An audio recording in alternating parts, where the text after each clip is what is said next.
Hello guys, I am Reena Kashyap और मैं फिर से एक वीडियो लेके आपके सामने आई हूँ। नाउन। पिछले वीडियो में मैंने आपको पार्ट्स ऑफ स्पीच पढ़ाया था जिसका कि पहला भाग था नाउन, और अब हम नाउन के बारे में विस्तृत जानकारी लेंगे, मतलब उसके बारे में डिटेल से समझेंगे और पढ़ेंगे। चलिए तो वीडियो को शुरू करते हैं। दोस्तों, हमारा ये जो टॉपिक है वो ये है नाउन। नाउन का हिंदी होता है क्या?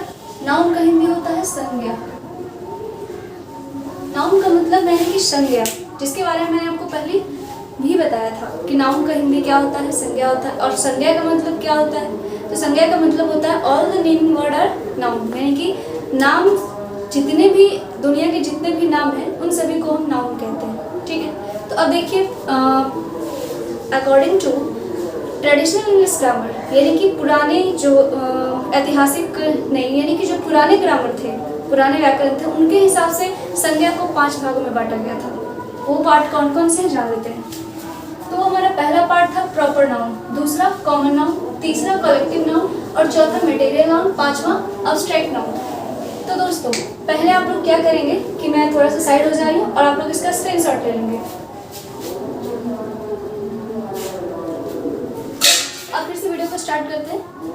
तो इसका ये जो आपका पहला था क्या, प्रॉपर नाउन। तो प्रॉपर नाउन के आगे मैंने लिखा है इसका व्यक्ति, यानी कि प्रॉपर नाउन जो होता है व्यक्ति से, आप समझ रहे हैं कि किसी व्यक्ति विशेष की, पार्टिकुलर यहाँ पे लिखा हुआ है विशेष, यानी कि पार्टिकुलर का मतलब होता है क्या, खास।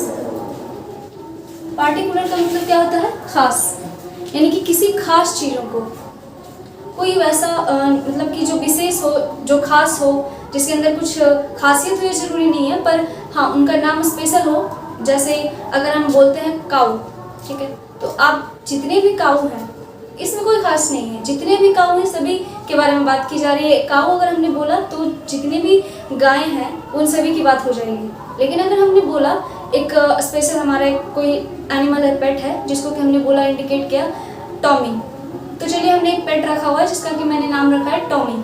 तो ये आपका एक खास, जो कि आपने अपने पेट को बुलाया है, वो खास नाम हो गया आपका, उससे आप उसको इंडिकेट कर रहे हैं टॉमी से।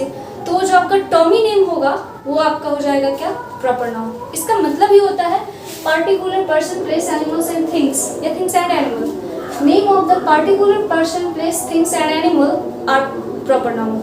जितने भी पार्टिकुलर नेम होंगे, पार्टिकुलर जो कि किसी खास, जैसे कि किसी चीज़ को, या तो आप कोई पेट रखते हो, या फिर आपके घर में छोटे भाई बहन का जन्म होता है, या फिर आप जब पैदा हुए थे तो आपकी मम्मी पापा ने आपको एक नाम दिया था, जैसे मेरा नाम रीना है, तो ये जो मेरा रीना, मैं एक गर्ल हूँ, ये कोई खास नहीं है, लेकिन जो मेरा ये नाम हुआ रीना, वो क्या है, खास है, कि हाँ ये रीना है। अगर रीना की बात की जाएगी तो वहाँ पे मैं भी रहूँगी। अगर कोई और भी व्यक्ति है रीना नाम का, तो वो भी रीना नाम की है, तो वो भी, और साथ में मैं भी, मुझे भी शामिल किया जाएगा। अगर रीना की बात करेंगे तो जिनका नाम रीना है सिर्फ वही आएंगे, लेकिन अगर गर्ल की बात करेंगे तो वहाँ पे उपस्थित जितने भी गर्ल होंगे सभी को लिया जाएगा। तो इस तरीके से पार्टिकुलर का मतलब होता है किसी खास, किसी व्यक्ति के किसी खास नाम को व्यक्तिवाचक संज्ञा कहते हैं। या फिर इस तरीके से भी हम इसको बोल सकते हैं कि किसी खास व्यक्ति, वस्तु अथवा जानवर के नाम, किसी खास व्यक्ति, वस्तु, स्थान अथवा जानवर के नाम को हम व्यक्तिवाचक संज्ञा कहते हैं। तो ये था आपका नाउन का पहला पार्ट, क्या, प्रॉपर नाउन, जिसके बारे में मॉडर्न इंग्लिश ग्रामर में भी इसी प्रकार समझाया गया है जैसा कि आपका ट्रेडिशनल में समझाया गया था। चेंजिंग कहाँ हुई है मैं आपको आगे बताऊंगी। अब देखिए, मैं दूसरी की बात करती हूँ, क्या, जाति। तो जाति यहाँ पे कॉमन का मतलब आप समझ रहे हैं, सामान्य। कॉमन में कोई खास, कॉमन का मतलब कोई खास नहीं होता, सामान्य। अगर उसको आप जाति से हट के लें तो क्या होगा उसका हिंदी, सामान्य, यानी कि कोई भी वैसा गुण जो कि कुछ एक समूह हो या फिर एक प्रजाति हो जिसमें कि सामान्य हो, एक ही जैसा गुण। जैसे कि गर्ल, तो सारी गर्ल, एक मतलब गर्ल की बात करें तो सभी लड़कियों का सामान्य तौर पर उनको ले लिया जाएगा। तो उस तरीके से, यानी कि एक नाम लेने से उस पूरी जाति का बोध हो जाता हो, उस पूरी प्रजाति का बोध हो जाता हो, तो उसको हम क्या कहेंगे, उसको हम कॉमन नाउन कहेंगे। जैसे मैं आपका एग्जांपल ले लेते हैं, girl, boy, friend, teacher, doctor, addition. अब देखिए, अगर फ्रेंड की बात करें तो आपके फ्रेंड लिस्ट में गर्ल्स भी होंगे, बॉयज़ भी होंगे, दोनों अलग अलग हैं, पर आपने फ्रेंड कहा तो आपके जितने भी फ्रेंड थे सभी के बारे में बातें हो जाएंगी। आप सभी, मेरे फ्रेंड लोग ऐसे हैं, तो आप यानी कि सारे जो फ्रेंड है आपके उन सभी के बारे में बात कर रहे हैं, चाहे वो लड़का हो चाहे लड़की हो। टीचर की बात करें कि मेरे स्कूल के टीचर्स बहुत अच्छे हैं, तो उन सभी टीचर्स की बात की जाएगी, चाहे वो फीमेल हो या फिर मेल हो। मेल टीचर रहे तो भी, फीमेल टीचर रहे तो भी, सभी टीचर में सभी आ जाएंगे।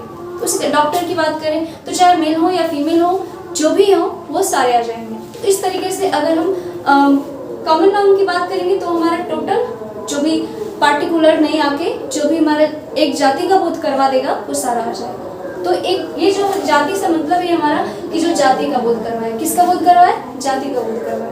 अब यदि कलेक्टिव नाउन की बात करेंगे, कलेक्टिव नाउन, कलेक्ट मतलब क्या होता है, जमा करना है। तो इसमें हम क्या करते हैं कि अलग अलग चीजों को या एक जैसी चीजों को, अलग अलग चीजों को या फिर एक जैसी चीजों को एक जगह इकट्ठा करते हैं और उसको एक नाम देते हैं, तो वो हमारा कलेक्टिव नाउन होता है। जैसे कि देखिए मैंने क्या लिखा है यहाँ पे, कलेक्टिव नाउन में लिखा है पर्सन और things taken together and spoken as whole. Taken together यानी हम सारे को एक साथ लिया है, टेकन टुगेदर, टुगेदर का मतलब साथ साथ, तो हमने सारे को एक साथ लिया है, ठीक है।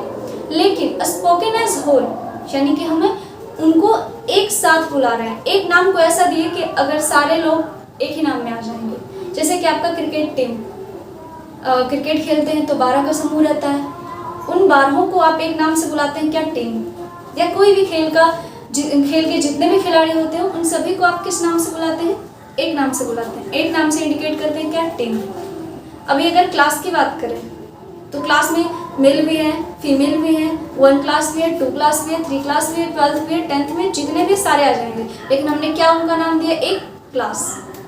तो इस तरीके से क्या होता है कि टेकन टुगेदर यानी हमने सबको एक साथ लिया, लेकिन स्पोकन एज होल बट हमने उनको एक साथ बुलाया, एक साथ लिया और एक साथ बुलाया। तो जब हमने एक साथ चीज़ें जमा की और उनको एक नाम से बुलाया तो वो क्या हो जाएगा, हमारा कलेक्टिव नाउन। जैसे में आपका हो जाएगा क्या, आर्मी में जितने भी आर्मी ऑफिसर्स होते हैं सारे आ जाते हैं। फ्लॉक यानी कि किसी चीज पक्षियों का समूह को हम फ्लॉक बोल सकते हैं, पेड़ों के समूह को हम फ्लॉक बोल सकते हैं, इस तरीके से। उसके बाद आ जाएगा आपका क्राउड यानी कि भीड़, भीड़ में बहुत सारे अलग अलग जगह के लोग रहते हैं लेकिन उनको एक ही नाम से संबोधित किया जाता है क्या, भीड़ यानी क्राउड। फैमिली, फैमिली में आपके मम्मी भी रहते हैं, पापा भी रहते हैं, भाई बहन सारे रहते हैं, लेकिन आप उनको एक नाम से बोलते हैं आवर फैमिली, तो ये आपका फैमिली हो जाएगा। पार्लियामेंट, पार्लियामेंट में सभी तरह के लीडर्स रहते हैं लेकिन हम उनको एक सारे को एक नाम से बुलाते हैं क्या, पार्लियामेंट। आप इन आगे लिख सकते हैं बंच, बंच में हम अंगूर के, बंचेज ऑफ ग्रेप्स, अंगूर के गुच्छे, या फिर बंचेज ऑफ कीज यानी कि चाबियों के गुच्छे। तो इस तरीके से अलग अलग तालों को खोलने वाली एक चाबी को हमने एक जगह इकट्ठा किया और उन्हें नाम दिया क्या, चाबियों का गुच्छा।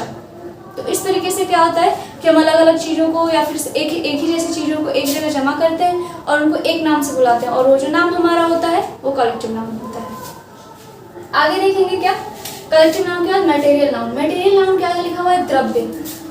आपने बड़े बुजुर्गों से सुना होगा द्रव्य के बारे में या फिर किताबों में पढ़ा होगा। ये द्रव्य क्या होता है भाई, तो ये द्रव्य जो हमारा होता है, things that can only be thought of in a mass और बल्क, यानी कि जिन चीज़ों के बारे में हम केवल उसको नापने या तौलने के बारे में सोचते हैं, उनको हम गिन नहीं सकते हैं, कांट काउंट।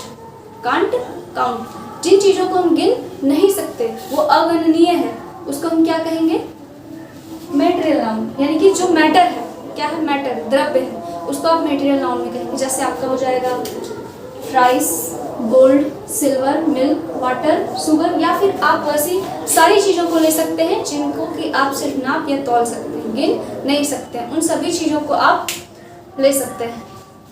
आप अपने दिमाग में ले लीजिए कि हाँ, जिन सभी चीज़ों को हम डेली यूज में या फिर अदरवाइज हम उसको केवल नापते या तौलते हैं, उसको गिन नहीं सकते, चावल के दाने को गिन नहीं सकते, गेहूं को गिन नहीं सकते, जितने भी दलहन होते हैं उन्हें गिन नहीं सकते, जो अनाज होते हैं उनको गिन नहीं सकते। तो इस तरीके से जितनी भी चीज़ें हैं जिनको कि आप गिन नहीं सकते, केवल उसको नाप या तौल सकते हैं, तो उन सभी चीज़ों को हम मटेरियल नाउन यानी कि द्रव्यवाचक संज्ञा लेंगे। आगे देखेंगे हम क्या है, अब्स्ट्रैक्ट। अब्स्ट्रैक्ट के नीचे क्या लिखा हुआ है, भाव। भाव से आप समझ रहे हैं कि इमोशन, भाव का मतलब क्या है, इमोशन। तो जैसे किसी व्यक्ति के अंदर कभी कैसे इमोशंस होते हैं, कभी वो गुस्सा में होता है, कभी वो खुश होता है, कभी वो हंस रहा होता है, कभी वो रो रहा होता है। तो इस तरीके से इमोशन जो होता है आपका चेंज होते रहता है। तो वो जो आपके इमोशंस होते हैं आप उनको अलग अलग नामों से बुलाते हैं। जब आप खुश हैं तो उसको बोलते हैं आई एम हैप्पी, जब आप सैड हैं तो बोलते हैं आई एम सैड। तो ये जो आपका हैप्पी, सैड, इस तरीके का जो आपका नाम आया वो आपका क्या हो जाएगा, अब्स्ट्रैक्ट नाउन, यानी कि भाववाचक संज्ञा। उस तरीके से जो आप इमोशन यानी कि आप जो सोचते हो, जो फील, मतलब कांट सी और टच, आप ना उसे देख सकते हो ना उसे छू सकते हो, ओनली कैन फील, आप केवल और केवल उसको फील कर सकते हो। तो उस तरीके से जो चीज़ें होती है, the name of quality action state, यानी कि आपके अंदर जो गुण है, अवगुण है, जो आप एक्शन यानी कि जो आप काम कर सकते हो, करने में सक्षम हो, तो आपकी जो क्षमताएं हैं, उन सभी चीज़ों को आप, उन सभी चीज़ के नामों को आप, उन सभी चीज़ों के नामों को आप क्या कहोगे, अब्स्ट्रैक्ट नाउन कहोगे। तो उसमें आपका आ जाएगा क्या, काइंडनेस आ जाएगा, ऑनेस्टी आ जाएगा, ब्राइटनेस आ जाएगा, फ्रेंडशिप आ जाएगा, चाइल्डहुड आ जाएगा।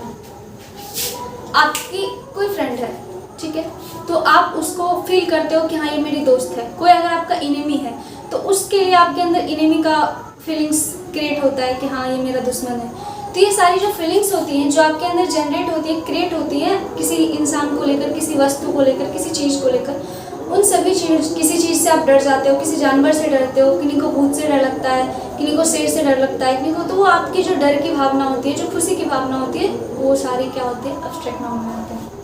अब देखिए क्या होता है, मॉडर्न इंग्लिश ग्रामर में इन पांचों को 3 बना दिया गया है। तो मैंने आपको अभी थोड़ी देर पहले बताया कि जो आपका प्रॉपर नाउन है, इसको मॉडर्न इंग्लिश ग्रामर में कोई चेंजिंग इसमें नहीं किया गया है, ये जैसे थे वैसे हैं। लेकिन अब चेंजिंग कहाँ है, चेंजिंग है आपका कॉमन नाउन और कलेक्टिव नाउन, इन दोनों को एक जगह मिला के क्या कर दिया गया, काउंटेबल नाउन बना दिया गया। काउंटेबल का मतलब होता है गणनीय, यानी कि जिसको आप गिन सकते हो, वो आपका क्या हो जाएगा, काउंटेबल नाउन हो जाएगा। Common noun and collective noun, किसको किसको शामिल किया गया काउंटेबल में, common noun and collective noun. क्यों शामिल किया गया ये देखते हैं। कॉमन, अगर कॉमन में आप आते हो girl, boy, friend, teacher, doctor, जो भी है, तो आप उनको क्या कर सकते हो, गिन सकते हो।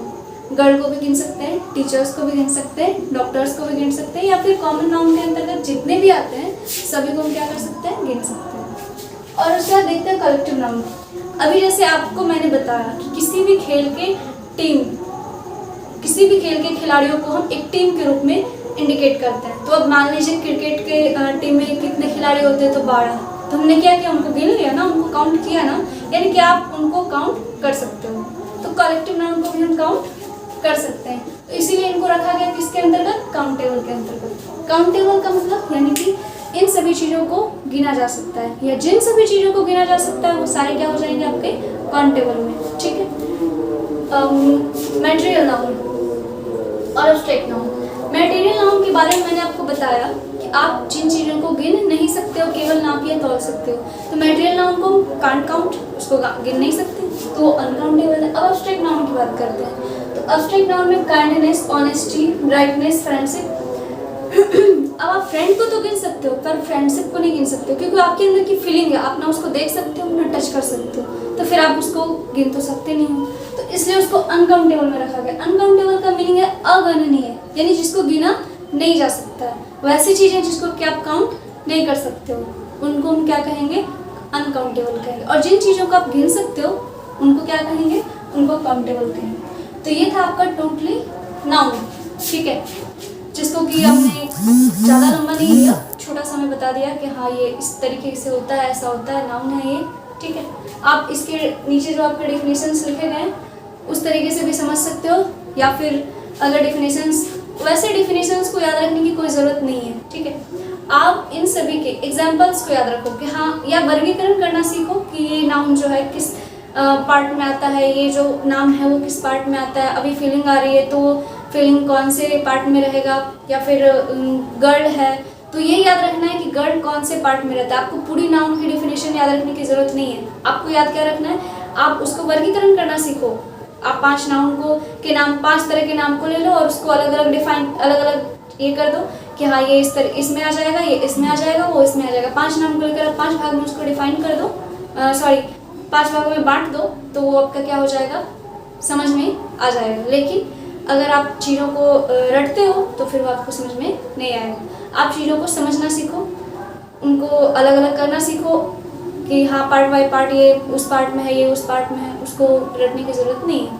तो इसलिए मैंने डेफिनेशन में कुछ खास नहीं किए, ना ही उनको हिंदी में परिभाषित किया है। बस मैंने समझाने की कोशिश की है कि नाउन 5 होते हैं और पाँचों के अलग अलग अपना ये होता है, उसके पहले में क्या आता है, दूसरे में क्या आता है, तीसरे में क्या आता है। मैंने उसको समझाने की कोशिश करी है।